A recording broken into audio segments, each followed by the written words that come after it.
FSF PopCast live show. Well, hello, kids and cadets.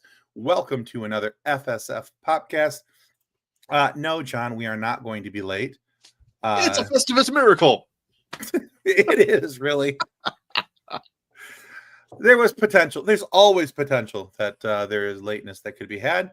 And woohoo, Jesse from Crusher Convo is here. Awesome.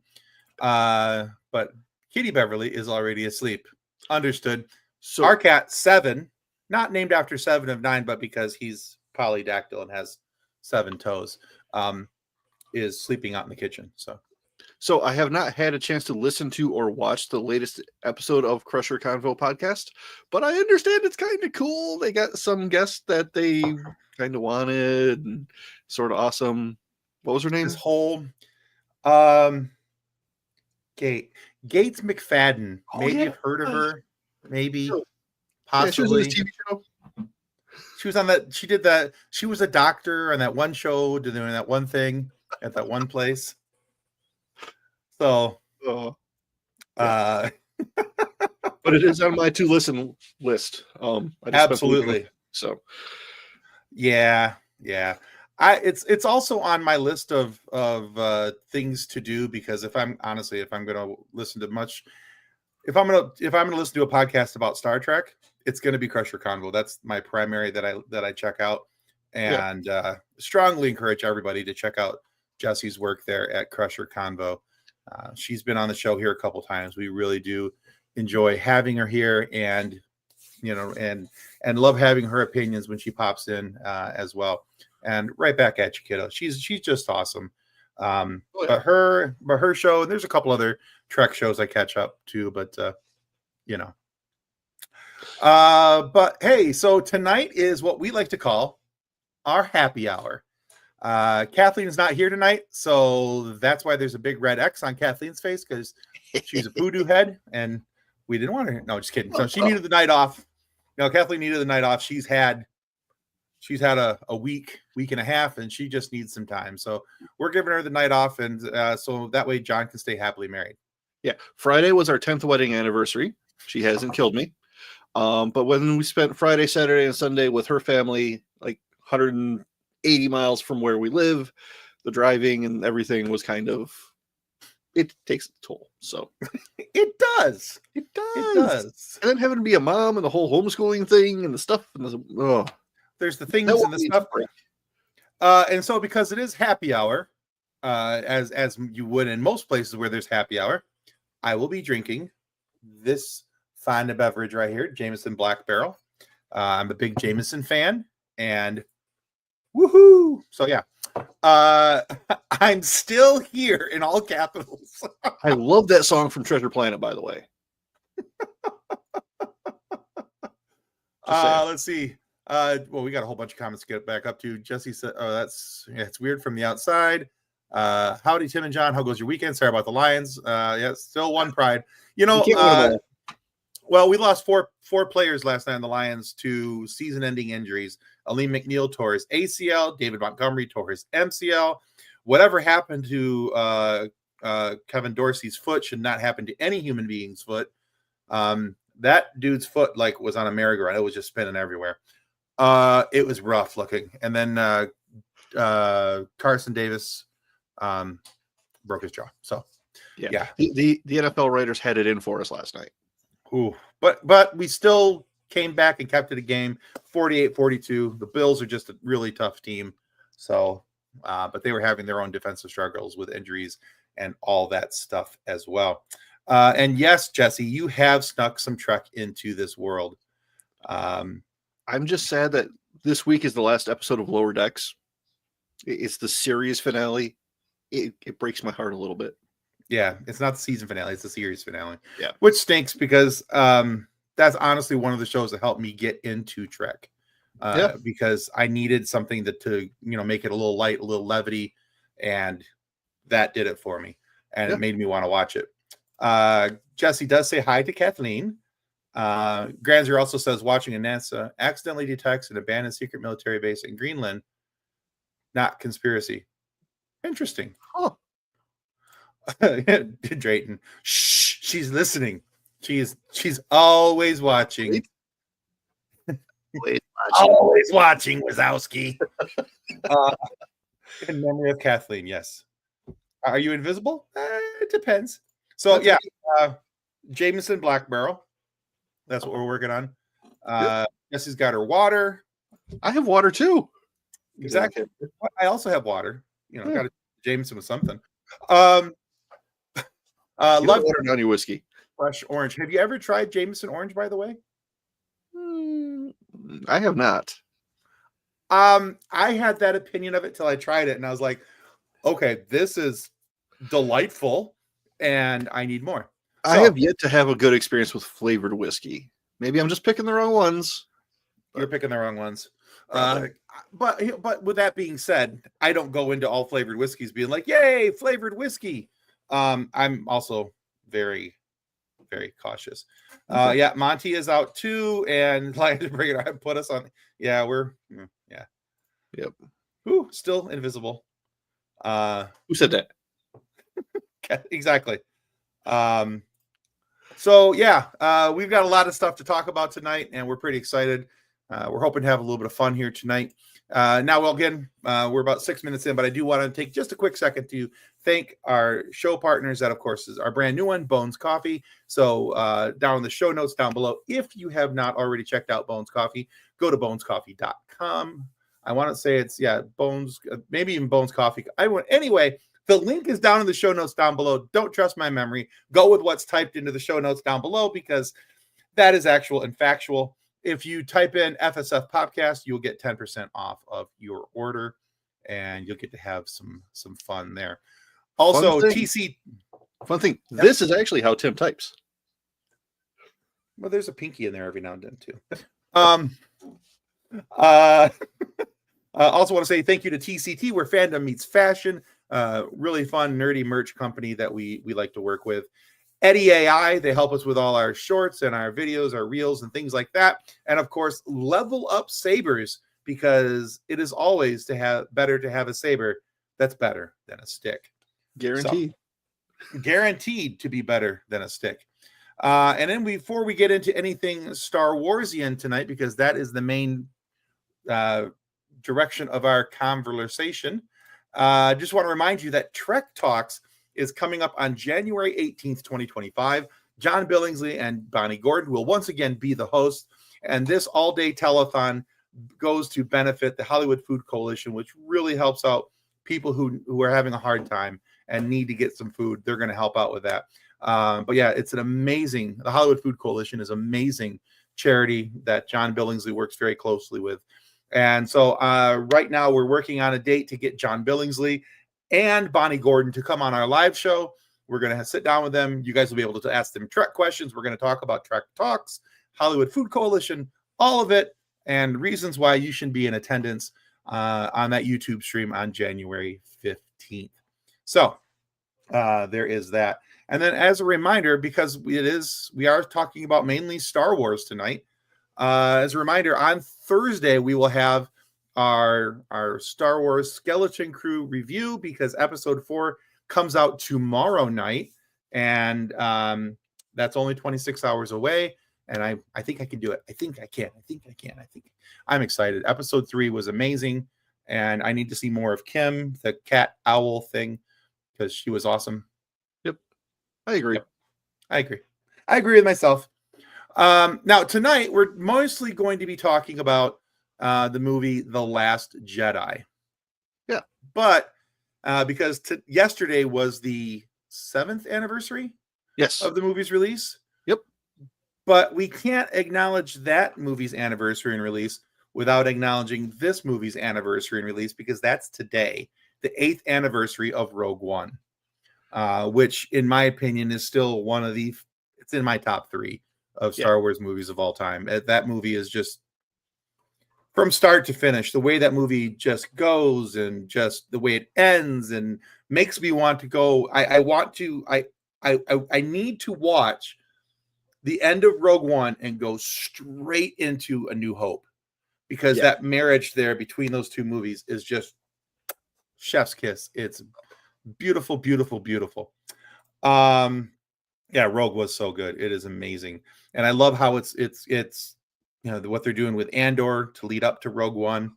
Um, you know, yeah. Oof. Ro from Scarif Podcast. Yeah, actually, yeah, guys, go check out Scarif Podcast. By the really fun pop culture podcast. They talk a lot of Star Wars, and Ro, the host of that show, loves Rogue One. But as well, you should. But Rogue One is just a solid movie. It didn't matter that it was Star Wars or not. Yeah, it was a good, well written, just so well written. Star Wars is just like a little bit of frosting on top, and that just adds to it. Exactly. And I love the joke that Ro from Scarif Podcast always throws out about there. He always throws out about wondering when there's going to be a Rogue 2. But to get some of the comments that he gets are pretty entertaining. So really, yeah. Rogue One is the best, hands down. Yeah. It's like I said, literally in my top 3. And just to clarify that, the top 3, number 1 is always Empire. And number 2 and 3 depends on the day, but it's either Rogue One or Revenge of the Sith. Okay. Those are my top 3. Right. And past that, it's a whole lot of wibbly wobbly, timey wimey, depending on what day I'm, how I'm feeling that day, and because Star Wars, right? So, and the answer to any problem we have with Star Wars is more Star Wars. Star Wars. Yeah. See, I knew I liked Jessie for a reason. She has the same top 3. So, woohoo! Solid reasoning. Very solid. Rogue, then the Christmas special. Okay, so I tell you what, we should add on our Patreon, have like $100 level where somebody gives us $100, we'll watch the holiday special and record our reactions to it.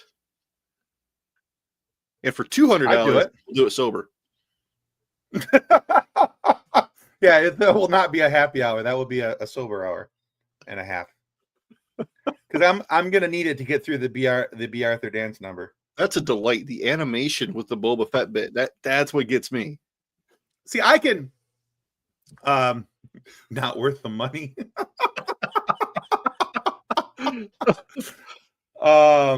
That was my favorite things about sci-fi. You can always fix plot holes with more story. Absolutely. Yeah. The grandpa watching OnlyFans in the living room. Okay, you're not wrong. That's the thing. And it's just the look on his face, like when he's got the VR on. I was like, wow. Yeah. I hadn't thought of that until just now. To put it in those terms, I want to go home and rethink my life. Yeah. Except I'm already home. It wouldn't be OnlyFans. That'd be only Wookiees, right? An OW. I maybe didn't like Wookiees. Anyway, that's a whole dark tunnel I don't want to go down. Yeah, there are conversations at work that I don't want to revisit. All right, so, but let's talk about what we're here to talk about tonight, and that is The Last Jedi. Yeah. So this movie came out in 2017. I had to do the math in my head, count back to get the correct number of years back. And this movie has kind of been a lightning rod in the Star Wars community. It's either really loved. Yep. Yeah. Kendall's playing Sims right behind me. Clearly she's not listening to everything, but she hears the OnlyFans part and assumes that it was my joke. Well, it was not. But I just, Isn't that how it works with kids? They don't listen until it's something you don't want them to hear. Right. They hear what they need to hear just to kind of get them through the moment. Yeah. But there was a couple of really interesting posts on Threads the other day, and I hear things against my will. Yeah, I had the same problem when I lived. Anyhow, has to pay for your book habit somehow, Kendall. Yeah. This is taking a weird turn. Let's get back on topic. It's taking a very weird turn. Anyway, there were some really cool posts about The Last Jedi on Threads the other day. And if I was better at this, I would have this all prepared and be like, hey, look at these really cool posts from Threads. And that way you guys could see what I'm looking at. And I'm getting there. So anyway, let's remove this off the screen, and I will share screen because this is... Be careful. Which tabs do you have open? Well, nothing fun, so you'll be fine.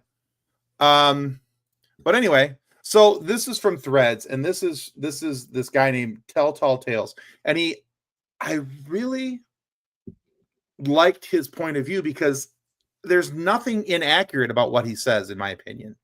Okay. Because a lot of the complaints that people had about The Last Jedi is that it was so out of character for Luke to act the way he acted and for Luke to do the things he did. Now, before we go into this whole list, because this is only part of it, what you see on the screen, my problems with The Last Jedi, I'm just going to quickly throw these out there, and I've mentioned them before on the show. I have two problems. I don't have a problem with the fact that they made Luke a hermit. I had a problem that they made him into the Onceler from the Lorax.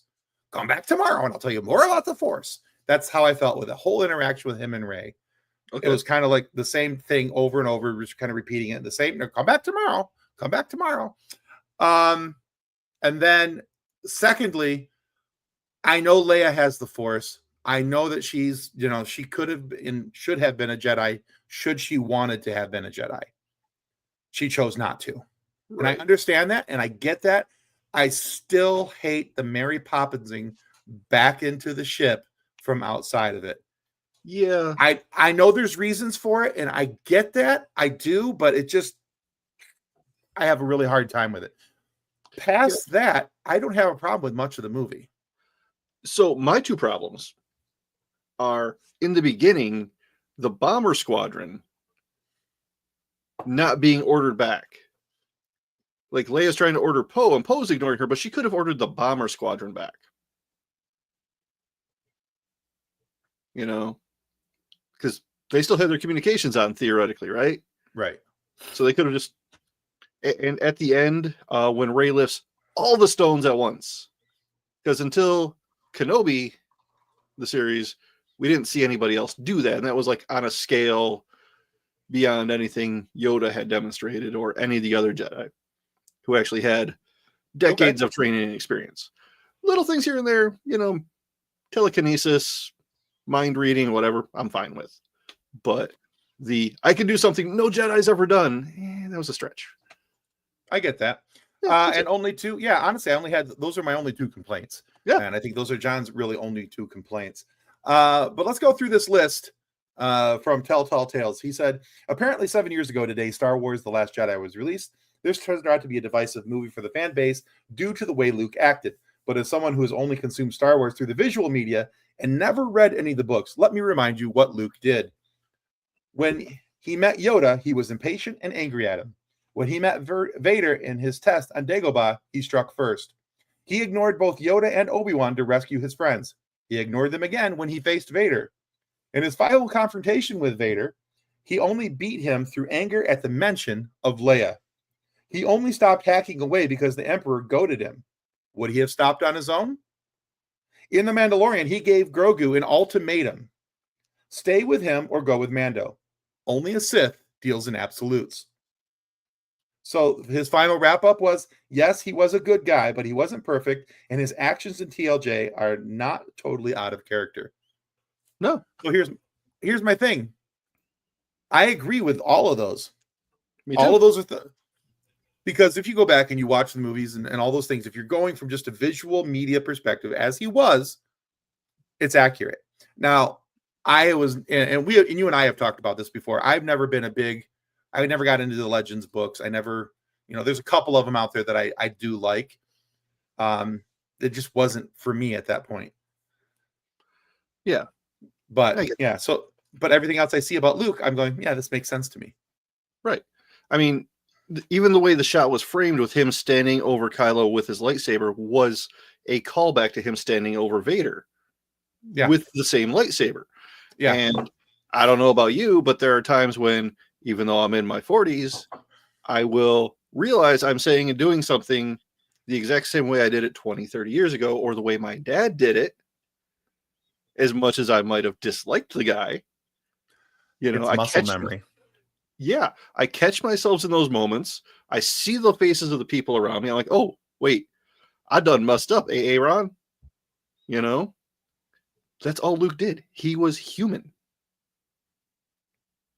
Yeah, it's I the agree. thing. He wasn't the legend from the Legends books. Mm-hmm. And he bought into his own hype. Yeah, he bought into his own hype. It's basically what happened. Kathleen says, John starts, my only two problems, in the beginning, and my brain finished it with, in the beginning, the universe was created. This made a lot of people angry and has been widely considered as a bad move. Not again. Innocence Law says the entire casino scene, looking for a hacker, wasted so much time and money. Yeah, I can see that. Okay, so it's not my favorite part of the movie, but I don't have a problem with it being in the movie. I'm hoping, now here's my hope, is that we see a lot of tie-ins with other Star Wars projects. And we see, this being drawn back from this being drawn back from that. I'm really hoping that the whole payoff to this showing of the casino and everything that happened on that planet and everything else is that we see something with Broom Boy and Rey's Jedi movies. Yeah, if he's not there, I'm going to have a problem. I do. I will too, because the movie ends with Broom Boy, looking, using the Force, doing Jedi-ish things. And so, I think we really have to have that tie-in somewhere. And so, even that I'm hoping is the payoff, is that we see Broom Boy, now older, able to join in Rey's new Jedi school, because Rey's Jedi school is supposedly supposed to be spent sometime into the future. An undetermined amount of time so far, but hopefully old enough for Broom Boy to maybe be a teenager and start, doing some training. So that's what I'm hoping for. It'd be cool if John Boyega came back too, for Finn to actually realize some of his potential. Hoping. We have no proof that Luke wasn't trying to save him from a Sith spider. I will second that. Okay, and if there is a Sith spider there, more power to him. Hack away. See, also, the opening scene of Last Jedi is just insane. Can anyone explain how you lob a ballistic in space when there is no gravity?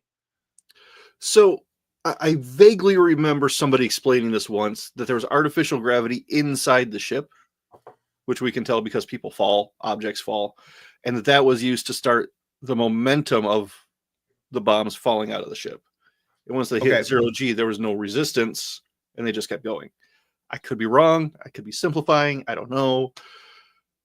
Tim, I saw him. I don't have a problem with this at all, because we make exception for the fact that there's no sound in space, but everybody knows what a TIE fighter sounds like. We make exception for the fact that there's no explosions in space, but yet the Death Star has blown up 17 ways from Sunday. So we have, because it is science fiction, and it's more fiction than science when we're talking about Star Wars. It's now, a space opera. Exactly. It's a space Western, a space opera. So we're willing to dispel our belief systems when it comes to some of these other things. So if we're going to get real technical about some of this, we want true science in our Star Wars, we need to watch Star Trek, because that's going to be more advanced and closer to. Don't give me that look, John.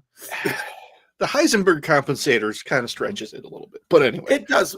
But still, the point stands that if you want more science in your science fiction, then you need to go away from a space opera and point to a show that's going to give you more science, like a Star Trek instead of a Star Wars. Mm-hmm. So I believe you have to this again is one of those areas, Innocence Lost, where you're going to have to dispel your belief system a little bit and accept the fact that you're not going to lob something like that in real life, and that maybe there's just that's just movie magic. Yeah. Hello, Janice. Howdy. Welcome to the show. So yeah, but yeah. So I mean, when I look at The ultimate space opera, Babylon 5. So Isn't that on good. Prime Video now? It is on Prime Video now. So yeah, if you're an Amazon Prime member or you are using somebody else's password, you can watch that on Amazon Prime. We do not encourage password sharing. So, but yeah, like I said, so if you're just joining us on the show now, we are talking about The Last Jedi, Episode 8 in the Star Wars universe. I do like the fact that one of the things I did really like about this movie, besides the way that it was shot, because it is a really well cinematography. Yeah. People can talk about Rian Johnson all they want, but I will have to say that they do such a good job at the cinematography of this movie and the shooting of this movie and the camera angles and everything. There's so many things that are caught so very well. And I think that Rian Johnson had Kylo Ren on the right path to being the bad guy. Yes. Because when we see him in episode 7, he's kind of a whiner. Yeah. He's very much an episode 2 Anakin. Yeah, he's the big baby whiner. In episode 8, he's going full on bad guy. He's killing his mentor. He's doing all the things. He is, embracing it. And then when JJ took back over for episode 9, we go back to I'm unhappy. We get back to whiner. So yeah, I really like the direction that he was taking Kylo's character, and I would have liked to have seen that trajectory keep climbing up. Yeah. Now, I didn't have any expectation of him being Darth Vader-ish, but I liked the fact that he was trying to channel his grandfather's evilness. Right. And one thing about the whole Kylo Ren arc, I was trying to think of another franchise, another film series, books, whatever, where at the end of the second act, the sidekick villain, like the number 2 guy, kills his boss and takes over. Right? Like, Saruman doesn't kill Sauron and take over at the end of the 2 Towers. Right, yeah. And I can't come up with another franchise of this scale where something like that's happened. Right. If Starscream takes over, it's because Megatron faked his death and is going to come back and, curb stomp the guy at the end of the episode. True. I had never seen that before, and I was so hyped to see what could come next because I hadn't seen it. This was new. This was cool. What do you mean people don't like this? Yeah. No, there's definitely some really cool aspects to this movie that we hadn't seen in other Star Wars movies, and I really do think that and kind of like what you're talking about right there, just with the way that you see Kylo's character act out against his boss, the closest we've come to seeing one of the Sith destroy the other Sith is Vader tossing the Emperor down the hole. Right. But unless I'm mistaken, but I don't think I am in this instance. No, but that wasn't necessarily to replace him. It was just to get rid of him at that point. True. He was being redeemed in that moment. He wasn't becoming more evil. So I thought that was cool and just very, full of possibilities. Thank you, Janice. Almost as full of possibilities as when Wesley Crusher left the Enterprise to, be a traveler type character. To be a traveler and take on new things. Yeah. And if you'd like to find out more about that possibility, you should really check out this podcast right there, Crusher Convo. So, Kylo's attitude stems from his hatred for Luke, and he lashed out. Yeah, absolutely. Yeah. Absolutely. There's let's see. We didn't like it because the entire story is nothing but member berries. Uh-huh. Okay. We have almost no character set up for most of the characters, and lots of look at that CGI. Isn't it cool? Yeah, I mean, to an extent, yeah, I can see that. Obviously, when you've got 40 years of franchise history, you're going to have callbacks and things included for the fans and things included because the people making it are fans. Right.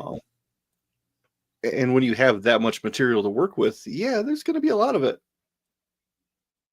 Yeah, I agree. You know, it's definitely going to be a thing. Yeah.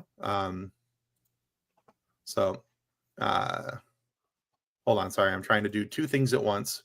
It's okay. Because that's the way I do things. Multitasking if I was on a Monday. If I was prepared, what kind of show would a live show be? Callbacks are great, but when the callback is the plot, you failed. I don't think the callback was the plot, but a callback was pretty important to the story that was being told, because it was we were using that to not only justify why Luke did what he did at the end of episode 7, explaining why he was on that island, but also explaining why Kylo had ceased being Ben and it was becoming Kylo and moving on to something different. I understand what you're saying, Innocence Lost, and I'm not dragging you on this. I'm just saying that I understand to some degree, but I think that there was more to it than just being that the callback was the plot. Now, The Force Awakens, that was a callback plot. You had to talk about The Force Awakens. There's a reason we didn't do that movie, because I have trouble. I may have said Silo Ren, yeah. Swallow Ren. Swallow. Do you have a cowl or something you can put on? Absolutely. And like I said, we're not dragging you for it, bud. We're happy to have you here, and we take all opinions. And and if you would have said that to me, if you would have said that, like John said, if you would have said that with The Rise of Skywalker was a callback plot, I would have been like, absolutely it is. And yeah, so yeah, well, yeah, like I said, we're like I said, we don't want to drag anybody. We welcome differing opinions, for sure. Because that's, having a differing opinion is how you talk about things. And I've had different opinions on different things, and I've had people come to me and say, hey, this is how I feel about it. And in their opinion at times has altered my perspective on things, because, sometimes my take in the moment was from having been a Star Wars fan since I was 6 years old. I'm 48 now. So having 40 years of Star Wars under my belt and being like, hey, this is what you're doing. That's what I want you to do. So anyway, it was nice having John with us tonight, but yeah. So anyway, crap, I forgot I gave him admin powers. Anyway. What is that? This is what you're doing. This is what I want you to do from. What is that? I don't remember, but I've been doing it for so long. I should probably, Okay. I should probably do the research on that and find out, what it is that's from. Yeah. Let's see. They're having their own conversation in the comments. So like, screw their conversation. We're gonna have our own.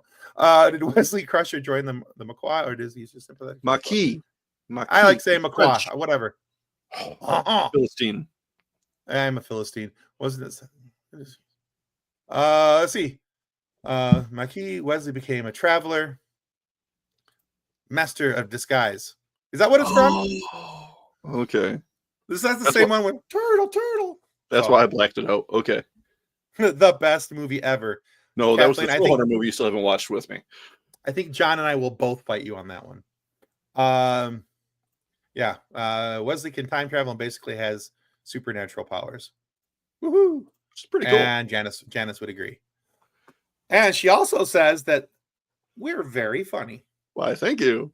My wife used to think I was funny. Thank you very much. I'm just gonna leave that on screen for a hot second. No, I'm just kidding. But take a quick break here because we need to show you something.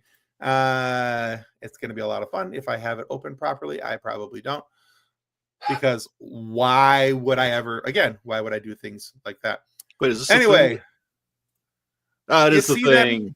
That is the thing. The thing that I was supposed to be doing tonight that I had forgotten about, And this is why I keep John around, because he's like, hey, aren't we supposed to be doing the thing? And I was like, you're right. We are totally supposed to be doing the thing. And that thing is, so you see that on the screen there, that is Venom: The Last Dance. Tom Hardy returns in Venom: The Last Dance in the final film of this epic trilogy, hailed by critics as a wild and an exhilarating ride and a spectacular showdown you don't want to miss. Watch Venom: The Last Dance, available to buy or rent on digital now, rated PG-13.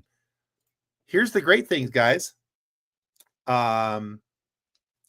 You can get a free copy of it. Yeah. How do we do that? Well, if you go down to the show notes down below, you will find an email sign up where it says sign up for free loot. If you go there and you sign up for free loot, you have an opportunity to win with digital code so that you can watch Venom: The Last Dance for free. So we've got a couple of those codes to give away, and we would love to do that. So again, go to fsfpopcast.com/contact or click the link in the show notes down below. Sign up and give us your email address. We need your full name and your email address. If you give us those things, you will sign up to win not only Venom: The Last Dance, but when we have other giveaways, you're automatically entered into those ones. It's perpetual winning. You have opportunity to win in the next couple giveaways. So why wouldn't you? Right? Okay. Right. So go sign up. It's fun. And you get fun things. Yep. Kathleen says that she still thinks you're funny. I think you know. Yep. Which she says, which is why you're still my husband. Yep. And apparently Janice says that you called him old, and that was funny. That's my favorite comment of the night so far, including the ones where Kathleen says that I'm funny and we're still married. But, you know. Only mostly painful and hurtful, but we'll talk about that later. You're only a couple years older than me, but you'll always be a couple years older than me. And again, so yeah. Janice says Will Wheaton is so very amazing. And Kathleen says, yes, he is. We loved interviewing him. He's such a sweetheart. Yeah. Still one of the only interviews to make Kathleen cry. Yeah. So, but it's a very sweet moment. And Really there was no malice there when he made her cry. It was just a very touching thing that he said to her. And it was, he's one heck of a dude. And we would love to get him back on the show sometime. Now that he's coming back into social media and having involvement again, he needed a break. He took his break. He's back posting, and I get to see my bedhead pictures again in the morning, so I'm pretty happy, dude. Yep. So, but yeah, and Jesse says, and I'm younger. Woot woot. So anyway, now that we all know that I'm old, and anyway, I don't know where I was going with that because I forgot because I'm old. In 15 years, you'll start to qualify for Social Security. It's bad enough that I'm getting AARP stuff in the mail. Kendall signed you up for that. No, I don't think she did. And they started showing up. And I'm like, I mean, like they have a TikTok channel. AARP does. And it made it into my For You page one day. And I'm like, they're showing all these songs that were like popular in the 90s and all these things. And I'm like, well, yes, I do have lower back pain. Thank you for asking. Yep. So it's time for my 3 times daily ibuprofen. Whether I want to or not. This is my functional medicine. I take ibuprofen. Not cool, Magooch. Anyway, yeah. Something Wallaby Way, Sydney. I don't know. Anyway. Life alert, walk-in tubs. I can send so many things. No. But anyway, yeah. So, I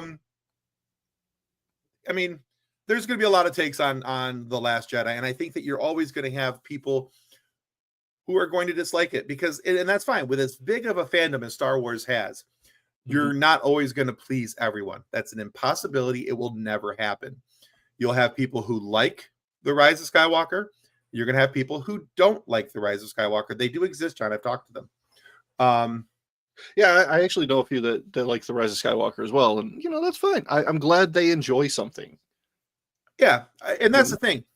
If you like something from Star Wars, you're a Star Wars fan. If you like something from Star Wars, I'm not going to denigrate you because you like something that I don't necessarily care for. Yeah. I want you to be a fan. I want you to enjoy what you enjoy. I want you to love what you love.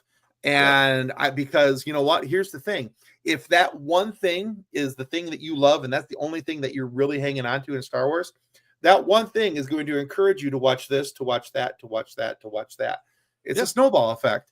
And it gets you to be part of the fandom and talk with the fandom and be involved with the fandom.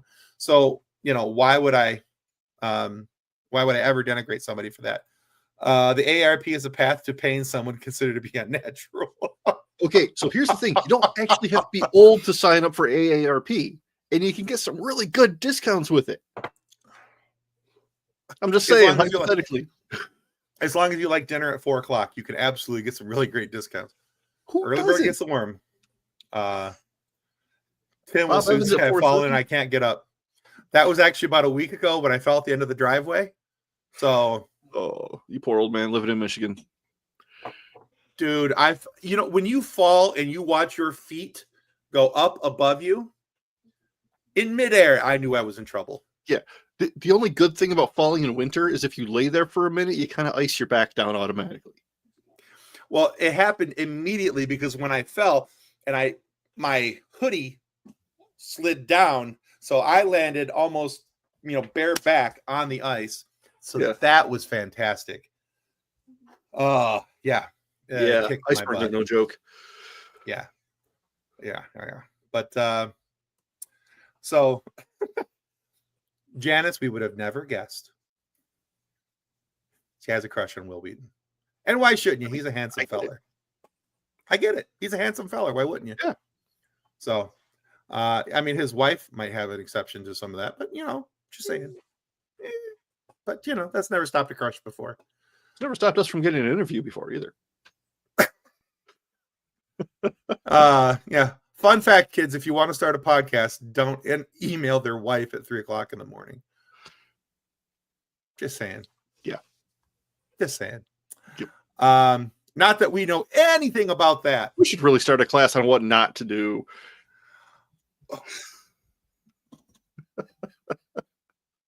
We've made enough mistakes. Instead of having the class to how to do a podcast, we do the how not to do the podcast.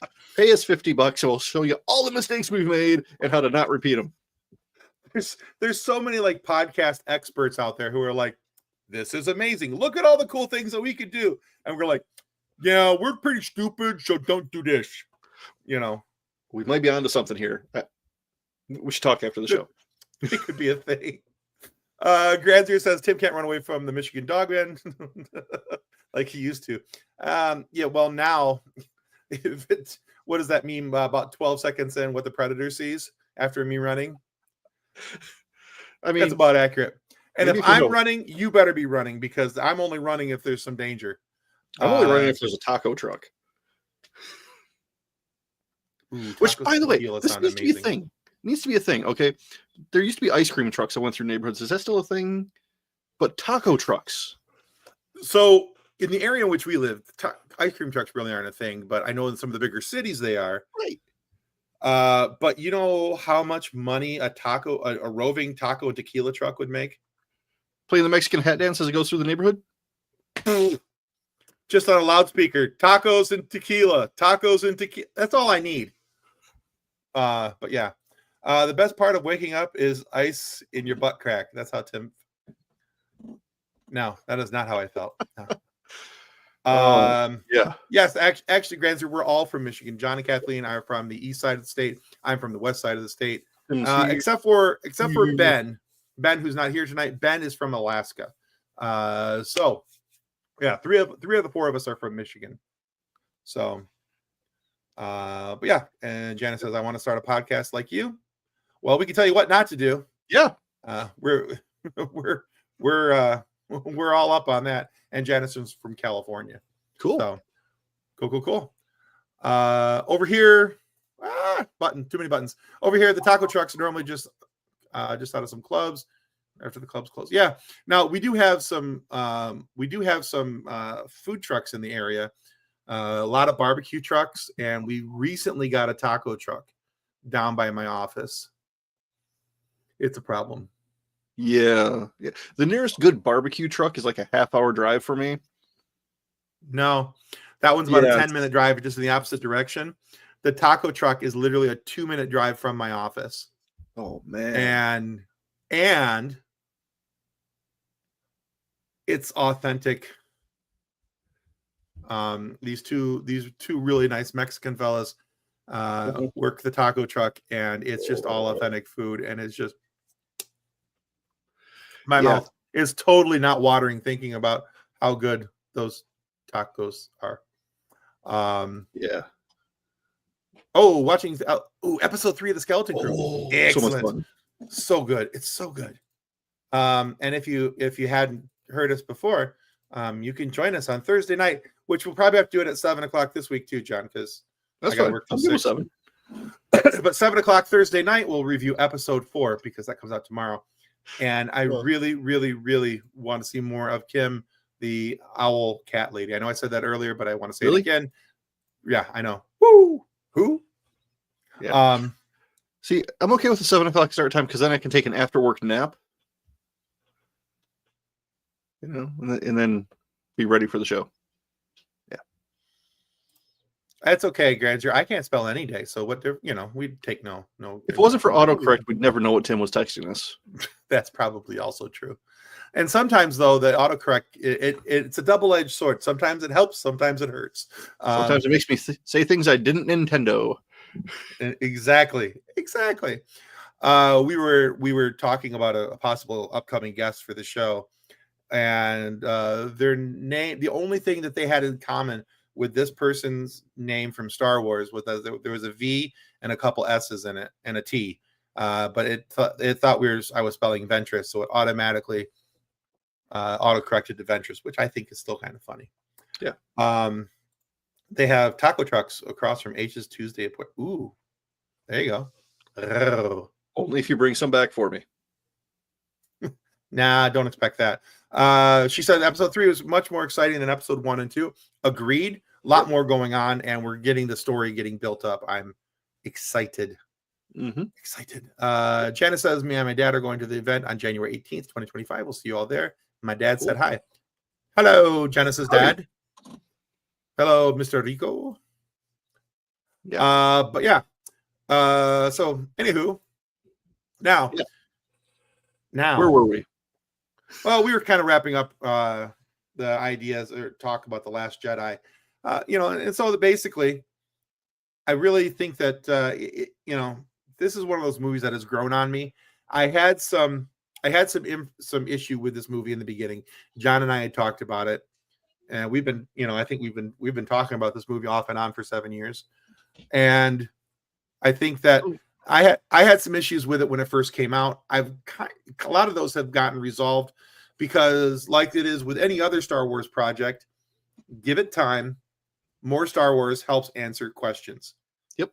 And some of those things that I had questions about, that I had thoughts about, get answered in other projects and get tied into other projects. And what they've done through The Mandalorian has really helped the sequel trilogy a lot. It's given it a really nice base. Innocence Lost says, we were discussing the plot of The Last Jedi and how Jar Jar manipulated both the Empire and the Rebels to deplete their forces and to control once and for all. You have no idea how much I want to see a Darth Jar Jar. Other than the Lego. I would have rather seen that than the episode 9 we got. Just saying. I would love to see Darth Jar Jar, like full power, because this is a whole can of worms, Innocence. You have no idea. I am full on the Jar Jar was a Sith Lord train. You can't convince me otherwise. George gave into the clap back from the fans and stepped away from the story. And unless I get Ahmed Best on here or George Lucas to tell me differently, I will always believe that Jar Jar is a Sith. Yeah. Yep. So part of the reason I like The Last Jedi, I saw it twice in theaters, like opening weekend and then like a month later. But the month later viewing, Kathleen and I went and saw it had a friend with us, and had this realization of, hey, wait a minute, you're not mad at me right now. Kathleen wasn't. It's like, normally right now you're getting mad at me over stupid things. And that was the night that we found out she was pregnant. So Last Jedi into finding out I was going to be a dad within like an hour was kind of, maybe my memories are skewed because I was happy about other things. Well, as far as annoyed as I was with Rebels, Phantom Menace when that came out, yeah, because I was so up on the anticipation of seeing Darth Maul and this new bad guy, and who only got 5 minutes of screen time and then got cut in half in like 3 lines. Yeah. Which I was like thoroughly pissed off about at the end. Oh yeah. But at the other hand, it was my first time taking my son Parker to a movie. He was only about 6 months old, and he slept through the entire movie. I held him, and it was a cool experience for me to be able to watch Star Wars in a theater with my brand new son. And it was just, it was amazing to me. So as much as that movie annoyed me at the time, I have so many good memories attached to that it will always be one of my favorite Star Wars experiences.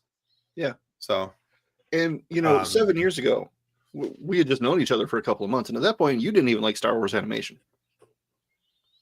This is also true. So, and now I just restarted. I'm going through my chronological watch through again on Star Wars.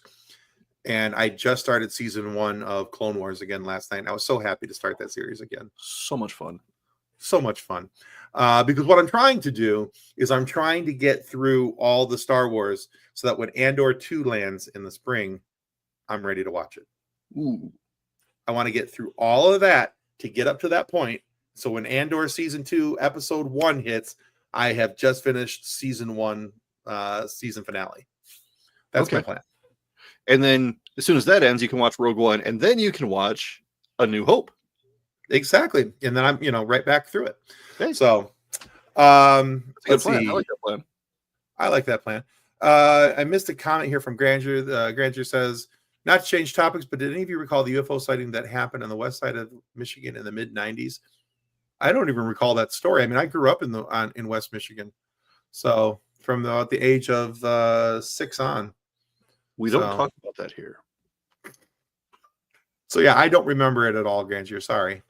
And I think John was living on the east side of the state at that point, so I don't know that he would. Yeah, we had our own weird things over here, like Michigan. This is also true. Let's see. Janice says, my dad took me to go watch Star Trek: The Next Generation when I was 4 years old, and I was sitting on my dad's lap. Oh. Nice. My mom has those same memories. She was pregnant with my brother, 77, took him at 3, and my sister was a few months old in 80. Well, that's cool. Yeah. That's a cool Star Wars tie-in. That's awesome. Yeah. I was 14 months old when my mom took me to see Empire. Nice. That explains a few things. Anyway. It does. No, I was only like 4 or 5 when Empire came out, but I don't remember it at all. I don't know if I actually went to go see that movie in the theater. The first one that I recall seeing in the theater, I was 8 when Jedi came out. Mm-hmm. So I remember seeing that in the theater, and having some funs with that. But anyway, just to kind of close off the Last Jedi talk, it is the 7th anniversary of that show. It does add some really cool things to the Star Wars lore. There are some things that could have and should have been done better.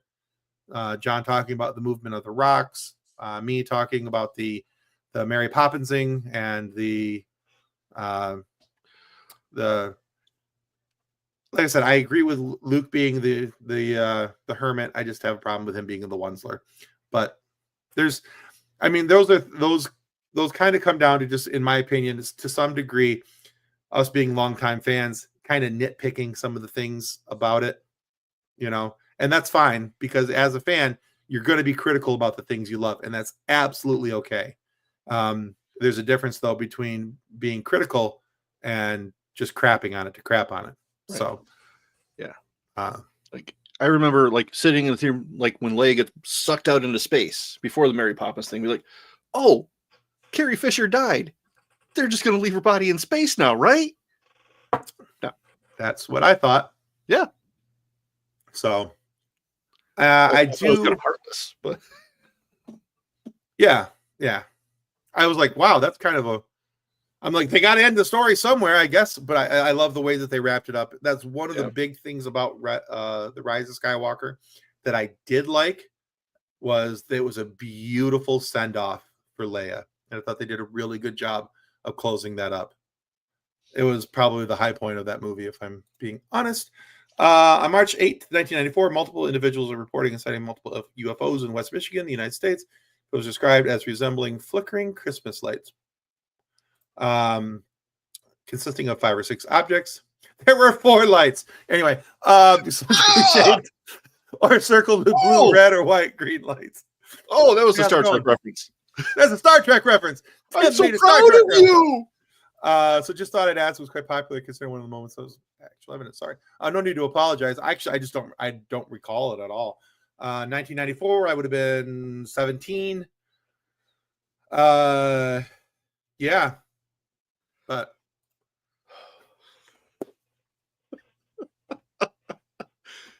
Crusher Combo says perfect, Tim. So proud. So anyway, yeah, with the lights in the sky, the whole drone thing happening. Well, are they drones? I don't know. You know, every once in a while, I gotta. But yeah, I don't recall it at all. But you know, hey, it's totally potentially a thing. There's always weird stuff. Let's see. All right, so hey, I just realized we're almost at the top of the hour. So last week Wednesday, we released an interview with Lori Ulster. Now she is an editor, writer, producer. She has been working with TrekMovie.com for quite a while, and she is also very, very involved with Trek Talks 4. And so we talk with her a lot. There's more information about Trek Talks 4 inside of that interview. So if you haven't checked that one out yet, you're going to want to. Plus, if you are a Gilmore Girls fan, it's a great show. I almost said Gilmore Girls. But if you are a Gilmore Girls fan, check it out because she wrote a book called Life Lessons from the Gilmore Girls. And there's a whole thing on there about, goodness sakes, I can't remember the name of the character, but she was like, what would this character do? And then don't do that thing. But I can't remember the character's name because I did not watch Gilmore Girls all that often. My daughter did, but I did not do it all that often. It's a good show. You should watch it, Tim. I don't have a problem with it. I just haven't watched it. That's fair. Spot was the highlight of the interview. Look at my fancy butthole. Yeah. And other things that when you have no context. That definitely made it into the podcast. Yes. Yes, we know that Will Wheaton was part of the Big Bang Theory. That's why the title of the episode was what it was, to reference his appearance there. And yes, Lori is amazing. I had such a fun time talking with her. She's so very cool. And check out the interview, if nothing else, for her information about Trek Talks 4 and what's going on, because she reveals a little bit about what's upcoming. And if nothing else, you get to see Spot the cat. Spot is literally crawling all over her and around her. Clearly, she has a very good relationship with her cat. Her cat's like, I want to be comfortable. I'm going to be here. I'm a cat. I do what I want. And that's pretty much what cats do. So, and she's like, I'm so sorry. I'm like, when we're getting ready to start the interview, she's like, I'm so sorry. My cat is, not wanting to be away from me. I'm like, it's fine. We're animal fans. We can handle having a cat on the interview. Mm-hmm. It's not going to distract us none. Our pets usually show up in the interviews. So right, the fact that Toast is laying on the floor like right there. Mm-hmm. The fact that she hasn't barked at anything is kind of impressive. But she's sleeping pretty hard. So looks like somebody shot the corgi. Oh. So yeah, she's comfy though. We are an animal friendly podcast. We love to talk about people. We love to talk about people's pets. We did not actually, you know what? I don't think we talked about Marlo during the, but if we get to have him back on the podcast, I guarantee you we will. Because But yeah, so that was last week on the old FSF podcast. This upcoming week, episode 216, talk with comic book artist Stuart Sager. Now, he's done a lot of work in the Lego DC Bionicle series. He is probably the premier artist for that series. And if you've seen anything from Bionicle, you have definitely seen Stuart's work. He's done work for Kiss, The Walking Dead. He's done a bunch of work for in the Batman series. And we have a very cool part of the discussion is when we're talking about Batman and when he's drawing them, why he draws them a certain way because of the imprint that has been made on him in his life about Batman and especially with Robin and all these things. It's a very cool conversation. It's honestly one of my favorite interviews that we've ever done. And just had such a wonderful time talking with Stuart. So really cool comic book artist, and got to meet him at the Grand Rapids Comic-Con this past year, back in November here in 2024. And just talked with him and said, I got to have you on the show. I was looking at all his art up on the wall and everything, and I was like, yeah, got to get you on the show. So very excited to have him on the show, and that will be coming out this upcoming Wednesday. Let's see. I don't know what to wear to the event. Jeans and t-shirt, because it's going to be on, or you wear pajamas. Nobody will see you. Nobody's going to see me. I won't actually be on camera. I'm just helping promote and get things ready. I am a Star Trek ambassador. Our shows are Star Trek ambassadors, Trek Talks ambassadors for that show. It's a completely online thing. You'll be able to comment just like you are now, Janice, so you won't have to worry about. You can wear whatever you want to wear. Well, there are also in-person events that happen in some locations, if I remember right. There are. Yes, and Crusher Convo is also a Trek Talks ambassador as well. We're both very proud to be ambassadors. It's an honor. That. It is. It really is. Oh, yeah, and Sam Witwer's dogs. Lenny. Gotta love Lenny.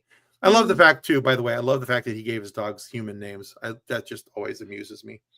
So, but yeah, so that's coming up. Like I said, you'll be able to see this interview on our podcast with Stuart Sager this upcoming Wednesday. So check that out. And as a reminder, this Thursday at 7 p.m., we will be talking about the Skeleton Crew, episode 4, and the awesomeness. Will Wheaton won't care what I wear to the event. Probably not, only because Will won't be able to see you. But if you're able to get to one of the in-person events, they're not black tie. So, I mean, you don't have to worry about getting any, being fancy or anything like that. It'll just be, most of the people that are on the screen are going to be in jeans and t-shirts as well. So I don't think you have anything to worry about there. Yeah. But yeah, that's all, folks. Yeah. Buddy Jesus. Oh, well, Janice is going in person. Fantastic. Oh, awesome. Fantastic. Yeah, I don't think you need to worry about dressing up. I think if you're just going some cool, comfy clothes, you'll be A-okay. Yeah. Tim, do you have a piece of art from Stuart Sager that you own? No, I do not. By the time I met Stuart, it was at the end of one of the days. I had to get gas in my car to go home. So my choice was buy his art or get home. I chose get home. But I will be buying some stuff from him because on his website, which will be listed in the show notes, there's some really cool art. Actually, I'm going to show you one because he's got a really cool comic book cover. Now, he has his own comic book called Shiver in the Dark, but the one I want, well, I'll share this picture if it will come up for me. It's not wanting to work because, again, why would I ever plan ahead for these type of things? And I think that worked. It did. All right. Woohoo. Wait, is technology cooperating with you for once? Technology is cooperating to some degree. This isn't exactly the cover, but it's as close as I'm going to be able to find on a quick find. Okay. But he did a really, really cool cover for a Batman comic. Oh, with Batman and the Joker, and it's just really, really very cool. And I want that cover. Anyway, but yeah, he's got some different art that he has up. That is one of them, and that's the one I want. So I'm hoping to have that here very soon. Crusher, oh, no bueno. Well, hey Jesse, feel better, huh? Go get you some meds and feel better. Checkered Vans and Star Trek. Go with the Vans and the Star Trek. I like the Vans and Star Trek. I think that will work, especially for the event. I mean, it is Star Trek related, so yeah. Walking Dead short film with Whitwer's idea. With Military Lost versus the yeah, it could be fun. Just kidding. Very good, gents. Have a good week, and we'll see you soon. Enjoy your interviews. Thank you, Granzer, and really appreciate all your involvement with the show, your comments, and the kind words you've said about our show. Greatly, greatly appreciated, and always look forward to seeing what you have to say about the interviews and your thoughts on them. So much, much appreciated. Yes. All right, guys. John, unless you got anything else. No, I think we've done our part to try to irritate some parts of the internet. We'll try again Thursday. Exactly. Granny also love the Laura. Yeah, Laura Bartram. Yeah, exactly. But yeah, very, very cool stuff. Our Andromeda interviews. Those were cool. Those were fun times. All right, guys. That is going to do it for the FSF podcast on behalf of John here and Kathleen, who has been lurking in the comments, and Ben, who is 4 hours behind us in Alaska. Okay, bye.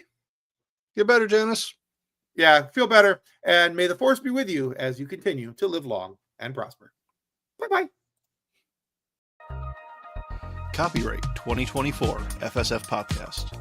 Reference any specific product or entity mentioned on this podcast does not constitute an endorsement or recommendation by FSF Podcast. The views expressed by guests are their own, and their appearance on the program does not imply an endorsement of them or any entity they represent. If you have any questions about this disclaimer, please contact us via email at info@fsfpopcast.com.